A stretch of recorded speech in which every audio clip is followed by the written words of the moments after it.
The Apex Fusion tokenomics have officially been revealed. There's been a little bit of FUD and a little bit of drama surrounding them.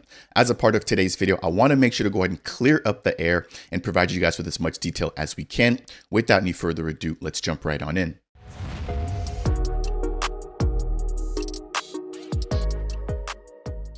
What's up, crypto community? Welcome to Dapp Central, your home for everything blockchain and crypto. I'm your host here, Fareed. As a part of today's video, we're diving into the latest news surrounding Apex Fusion. I've highlighted Apex Fusion in a couple of prior videos. Please make sure to go ahead and check those out to get up to speed, but then also make sure to check out their Litepaper that was released about a week to 2 weeks ago now. Now, today's news will be focusing on the tokenomics. There's been a little bit of FUD, and I want to take a moment to clear that up. But we also have the full release of their tokenomics paper, which does a deep dive into everything surrounding the tokenomics. So the light paper just basically introduced the tokenomics. It highlighted the distribution of tokens by custody, which I think really sort of struck a chord here within the Cardano community. A lot of people looking forward and anticipating this project were sort of turned off by that particular allocation. Now, again, I want to set the record straight. The actual custody differs from the purpose, right? Or the reason why the tokens are allocated. So I want to take a comparison as a part of today's video, reviewing the distribution by custody, and then also highlighting the distribution by purpose, which should align more with what people were actually expecting or were sort of looking for. As always, if you guys do enjoy updates like these, I would appreciate you if you could smash that thumbs up. If it's your first time stopping by Dapp Central and you want more content, consider subscribing. And last but not least, if you have any questions, then leave them down below. I want to kick off by just quickly playing one of the clips here. I plugged this in before as well, but they've got 14 videos breaking down everything from start to finish when it comes to Apex Fusion. Now, this breaks down why Apex Fusion. It breaks down Prime Nexus Vector. It talks about the labs, the foundation. It talks about the tokenomics in Fusion. Everything that you need to know is basically captured in these 14 videos. Now, the last video basically highlights the tokenomics, and I want to let you guys hear this directly from the team before I dive any further. So without any further ado, let's go ahead and just quickly tune in here. Listen to this. It's about 45 seconds, not long at all. And then I want to go ahead and give you guys my opinion, and also want to quickly review some of the key highlights or takeaways from their recent tokenomics report.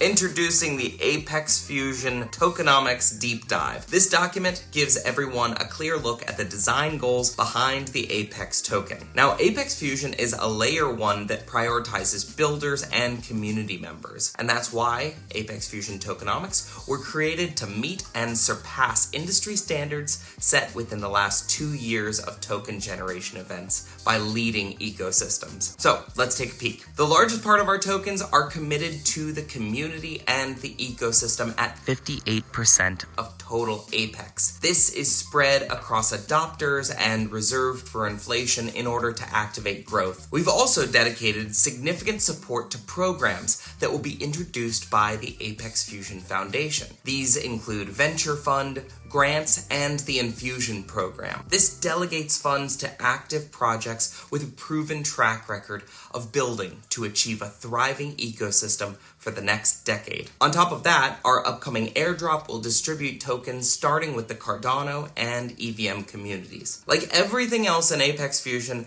we look to what works in other ecosystems in order to create the best possible network of networks. This meant supporting critical infrastructure for years to come. The Apex Fusion Foundation and multiple entities building on the network in a decentralized way will be supported to expand the ecosystem, but ultimately, the power of the Apex token is in the hands of our community. And that's how we unify Web3. The Tokenomics Deep Dive is live now.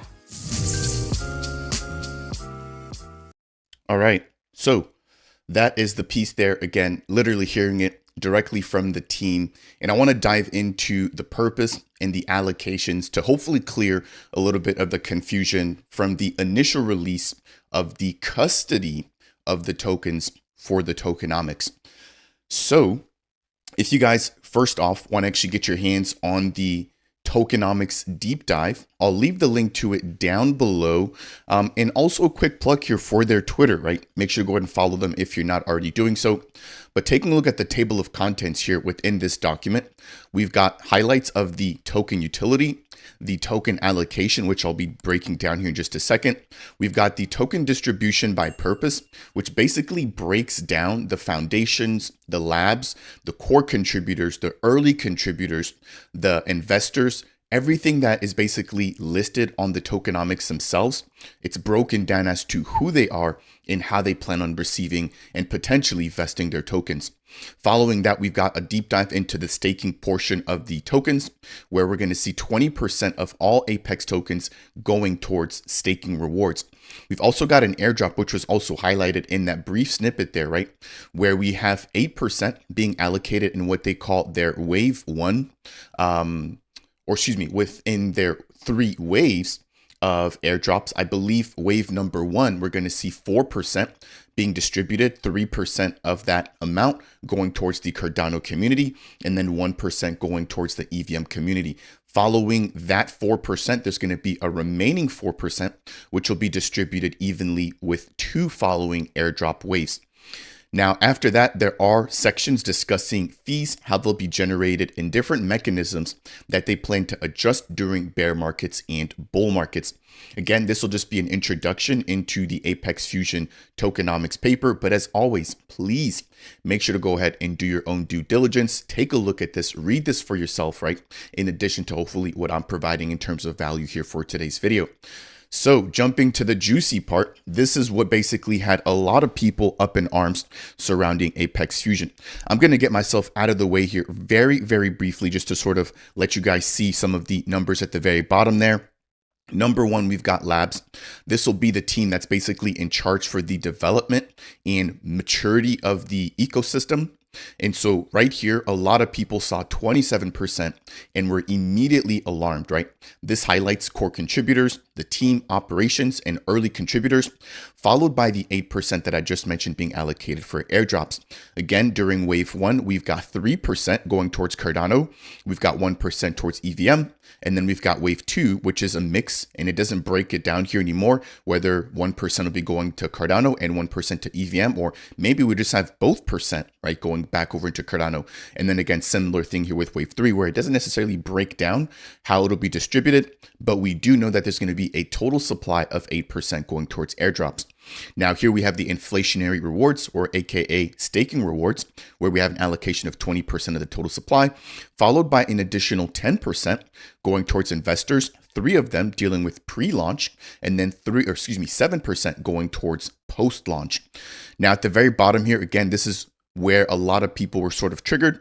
We have 27% going towards the foundation, but please keep in mind that not all 27% are actually being given over to the foundation. It's just in their custody for them to actually grow the ecosystem. So I think this is where a lot of the confusion happened. These tokens are actually allocated for the community. It's just that the custody, right, of the tokens will be held by the foundation. And then at the very bottom here, we have the venture funds. So again, a lot of people basically tally these numbers, taking 27% here, 27% here, giving us 54%, plus the additional 8%, giving us about 60-ish%, and then also adding the investors 10% to chalk up basically 70-ish%, right? Stating that 70% will basically be going back to the team, the foundation, and insiders, which obviously is extremely skewed. However, that could not be any further from the truth, especially with the information that we have now, which I want to go ahead and review. So this was just released, and this breaks down the token distribution by purpose. So again, hopefully this gives you guys a little bit more clarity. Again, I'm going to get myself out of the way here, but this should look a lot more familiar or a lot similar to a lot of other L1s. And I actually want to do a quick comparison with that regard here as well. So now that we've got the updated version of the tokenomics, we can see that it's actually going to be 58% going towards the community and ecosystem development. Of course, we have the 8% already for the airdrop going towards the community. That's pretty simple to understand. Inflationary rewards or staking rewards go back to the community. Same exact thing that we have here in Cardano, where you stake to a stake pool, and obviously the stake pool operator is able to earn from that, but so are you as a delegator to that particular stake pool. We've also got Infusion, which basically is taking advantage of the ISPO model to fund up and coming projects in the Apex ecosystem, and that's going to see 13% of the total Apex tokens going towards that. So this is basically what they call a perpetual ISPO. Again, dive into the actual tokenomics paper itself to get a better understanding, but I'll be breaking down all these different mechanics in future videos and live streams. In terms of liquidity, imagine a brand new protocol that launches. There needs to be a way for tokens, right, to be on centralized exchanges and even DEXs. And so there's going to be a set of allocation, which will be 6.67% going towards that. So that's not, again, going towards the actual labs or the foundation, even though the foundation is the one that's holding those tokens initially. Once that's out in terms of liquidity, they can't actually go ahead and use that or do anything with that, right? That just facilitates trading for anybody who wants to come into the Apex ecosystem, again, through either a DEX or a centralized exchange. Right below that, we've got grants. So imagine, for example, something like Project Catalyst, where there's a set allocation, right, from the Cardano treasury, which basically goes to funding projects and potential grants. Again, it's being custodied by the foundation, but it's not actually being used for their own benefit. It's for the benefit of the community. Hopefully the difference is clear. Right below that, we've got the venture fund. Again, it's not a fund for furthering the actual foundation or the labs themselves. It's to further the adoption of the entire ecosystem. So technically that's considered as community funds. Right below that, we've got the contributors, which this is actually going back over to the team and the people that have built this protocol. So again, it's not 60 or 70%. It's actually 13%, which is much more palatable. So here we've got 10% going towards core contributors, 3% going towards early contributors, and then 0.67 going towards advisors. Again, I'm going to break down who these categories actually include and the potential vesting schedule associated with each of these sections. Right below that, let me get myself out of the way here. We've got 10% going towards investors. And so keep in mind here, and let me actually pull myself back up here.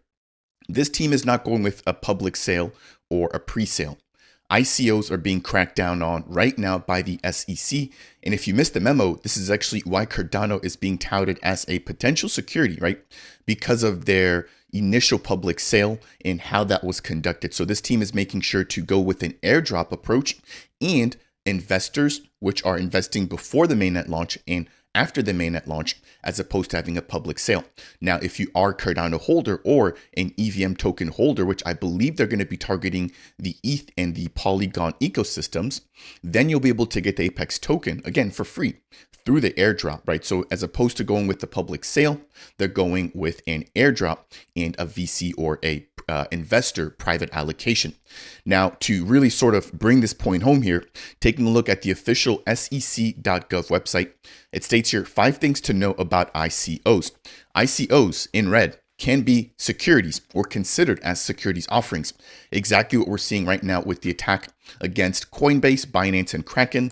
We've got the SEC or Gary Gensler basically stating that all of these platforms are acting as registered securities exchanges, brokers, and dealers. Obviously, I don't think that's the case. If you're watching this, you probably don't think that's the case either. However, it's not about what we think or feel. It's about whatever the actual law says.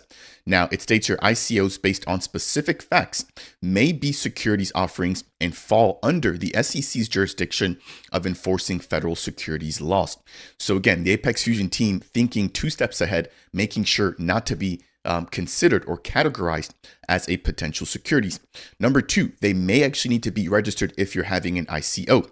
So it states your ICOs that are securities most likely need to be registered with the SEC, or they may fall under the exemption of registration. So I wanted to quickly go ahead and just bring home that point there and sort of explain why this team isn't going with the public sale. And instead, they're going with the investor round in the airdrop to reward the community. Now, also keep in mind, though, with the airdrop, there will be different sort of pieces that you have to adhere to in order to actually qualify for the airdrop. So it's not just a blanket airdrop, but we also don't have all the details, right? So this is also something that I'm realizing is before we have all the details, it's probably best to reserve your judgment until you do, right? Because I think this has been a clear example of people sort of jumping to a conclusion without necessarily seeing all of the tokenomics, or at least the distribution by purpose as to, or as compared to the distribution by custody. So jumping back in here again, we've already touched on the first three sections. The very last piece here at the bottom is 18% going towards operations, where we have 5.33% going towards the team. We've got 8.67% going towards labs operations. So again, this is furthering the development of the actual infrastructure for the blockchain. And then we have 4% going towards the foundation.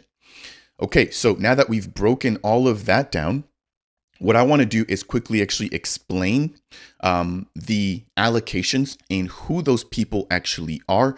And then I also want to highlight something that's pretty important here with respect to how the funds can actually be used. So this team is working with a Swiss-based foundation for their tokenomics, and the Swiss area has been extremely lenient and extremely sort of welcoming, right, to crypto-based projects. So this is a piece that I think a lot of people missed out in the last tokenomics paper, where it states here, the foundation is legally bound to use its funds for its purpose, i.e. to develop and foster Apex Fusion and to support its community and ecosystem. So if they were to basically use those tokens for anything else other than those purposes, they could technically be breaking the law, therefore held accountable, right, for misuse of those particular assets. Again, making sure to really read all the fine print here. Now, jumping back here, I want to quickly touch on some of the different pieces here, right? So this is going to highlight the different parties that are involved in the tokenomics.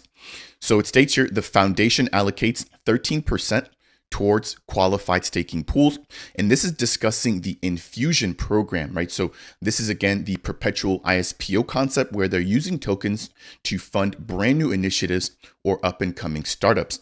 So it states here the infusion program, originally inspired by the ISPO or initial stake pool offering mechanism, is an innovative way to fund with Apex tokens. Now, I'm not going to break everything down here, but it continues to read.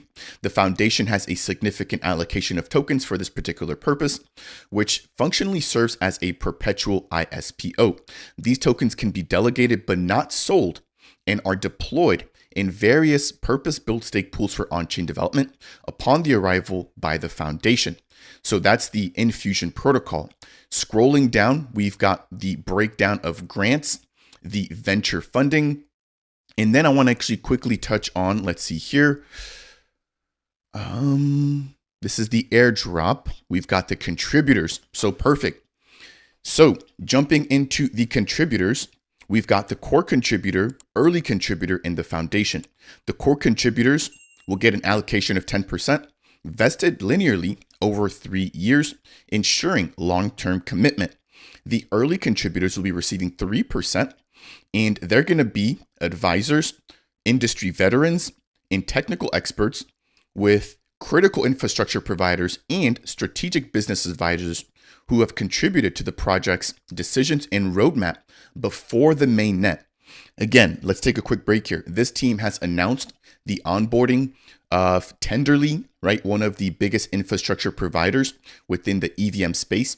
They've announced the onboarding of TX Pipe, one of the biggest infrastructure protocols or providers in the Cardano ecosystem. They've onboarded Charlie 3. They've onboarded Jira Wallet, just a lot of different projects, Anastasia Labs. And I would assume that these would be quote unquote early contributors. Again, it highlights, their sort of role before the mainnet launch. Jumping back in, we've got the foundation, which is basically the allocation for advisors and team members, which is currently set at less than 1%. Now, in terms of operations, we've got the team, which will be assigned 5.33%. And these are the members who are primary architects and engineers of the actual project. This allocation serves a dual purpose. First, it compensates the team for their hard work, skill, and dedication to the project. But then second, it financially aligns the team members with the project's success. Following that, we've got the labs operation earning 8.67%, and this includes the bootstrapping of L2 chains and daily operating and maintenance costs. So again, I think a portion of this could potentially be going towards some of the early partners that have onboarded to launch with the protocol. Last but not least, we've got the foundation operations, where it states that a significant portion of the Apex tokens, 4%, will be allocated to support ecosystem growth through the foundation using the Apex reputation system as inputs. I highlighted this in the Tokenomics Litepaper review.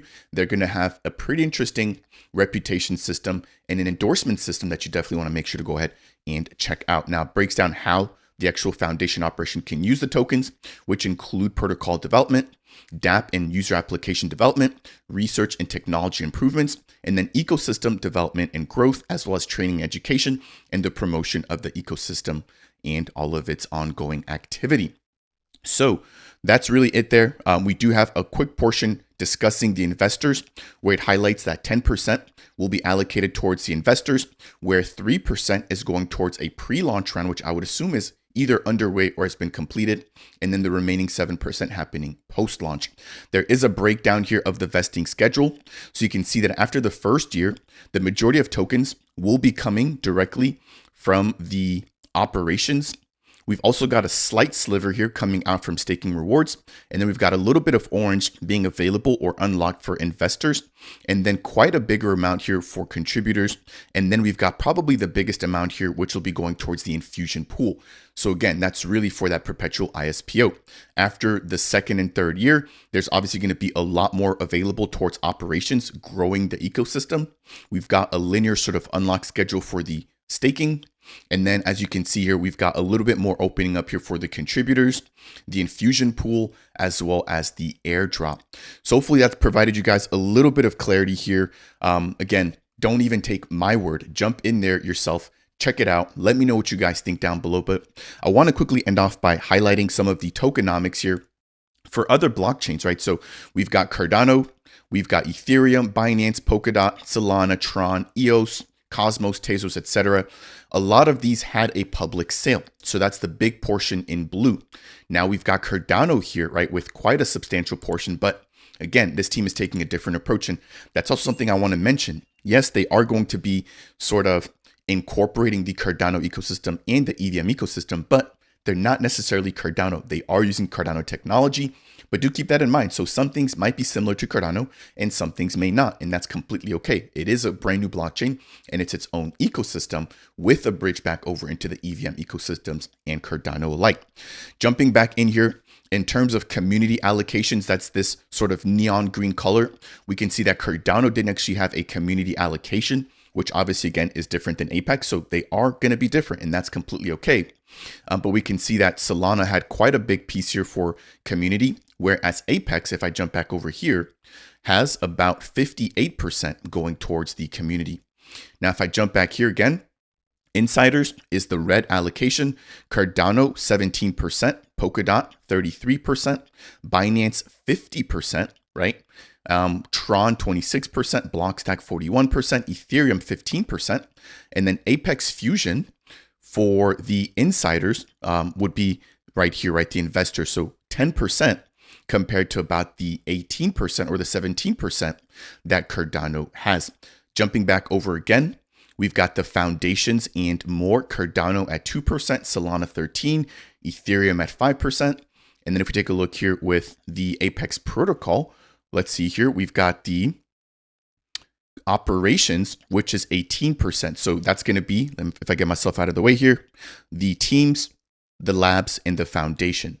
So if you look at this in the grand scheme of things, the tokenomics aren't necessarily too different, right? So I just wanted to highlight that there. And the very last thing I want to point out here too is the DeFi Tokenomics Comparison table. Now, I've had RJ from CRCI on the channel before here. He's broken down how they actually come to this conclusion. They do a thorough analysis here. They do technical analysis, fundamental analysis, and sentimental analysis in order to provide a breakdown of a risk assessment, very similar to Cerberus operating in the Cardano ecosystem. There's a full breakdown of some of the pros and cons that they look for, but breaking down some of their review here, you'll notice that we've got Apex at the top left-hand corner here. And again, these are slightly different than what the Apex Fusion team has actually revealed here. So I do want to be completely transparent about that. But looking at this here in the grand scheme of things, this looks pretty ideal or pretty common to some of these other protocols that we've seen. Now, granted, yes, tokenomics can be different, but the goal of this was to basically show that it's not what everybody initially thought. I'll leave the links to all this down below for you guys to check out on your own, but I hope you guys found today's video to be helpful. If you did and you learned anything along the way, I would really appreciate you if you could smash that thumbs up. If it's your first time stopping by and you want more content like this, breaking down everything going on with Apex Fusion, consider subscribing. And last but not least, if you have any questions, then make sure to leave a comment down below. That said, and as always, I'll see you guys in the next video.